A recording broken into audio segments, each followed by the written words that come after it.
Hello, everybody. It's the Consultants Corner with the Global Wellness Institute Consulting Initiative. Wilfried Dreckmann, Lynn Curry, Sonal Uberoi, and myself, Lisa Starr. Today, we are addressing the question of how do you determine the right number of treatment rooms in a resort spa? Sonal's going to kick us off.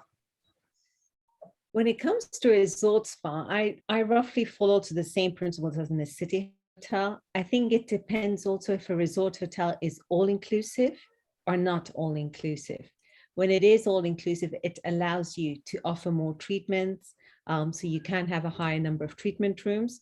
But I think it also depends very much whereabouts, the location of the resort, and the type of resort is what I really tend to focus on. Wilfried? Yeah, it's also a question of the overall concept. You know, if you have a destination spa, for example, which is, let's say, somewhere in the outback, and you don't have anything else to do, and you just travel there to experience certain, I don't know, hot springs or certain things there, then your capture rate might be pretty high.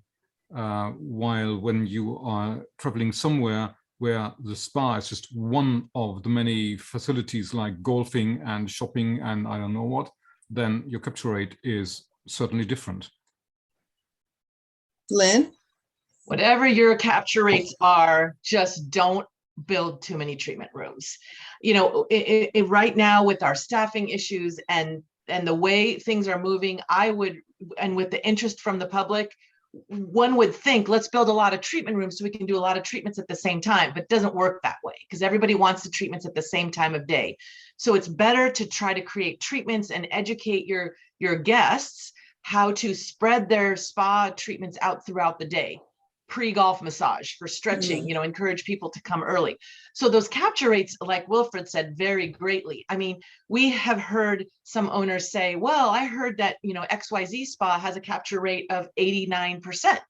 Well, it's because they're in a thermal springs facility where everybody uses the thermal springs. So we have to be very careful. So we're seeing capture rates of, you know, 20 to 50% in a general resort spa. But we can't always rely on those numbers because it's very dependent upon the in-house marketing, the education of the front of house staff, your bell staff, your wait staff, everybody at front desk needs to know about the spa and all of those things that tie in together. That's a great point, Lynn. You know, another thing I think we need to consider is that we've always had this number of measurement of success, capture rate, spa rooms to hotel rooms. And to your point, Lynn, the spa things are not always going on in spa treatment rooms now. And I think design going forward will be more flexible where we have walk-up treatments in areas where you get something by the pool, which doesn't really count as a treatment room, but it counts as a treatment. So that goes into the equation as well.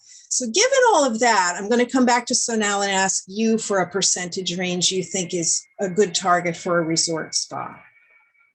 When it comes to hotel guest capture rate, I would put anywhere from 12% to around 20%. Obviously, there are hotels that do a lot higher than 20%, depending on the concept. Okay. But generally, I hover between 12 and 20%. All right. And Wilfried?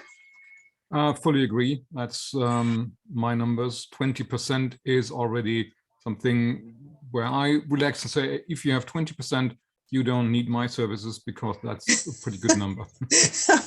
Well said. And Lynn, we received a number from you. Yes. Are you in concurrence? Yeah, I'm close. For an average, I would be closer to the 20% range. The 30, 40, 50, that gets into your, you know, specialty spas, destination spas, and even higher than those numbers. Okay. That's good for today. Thanks, everybody.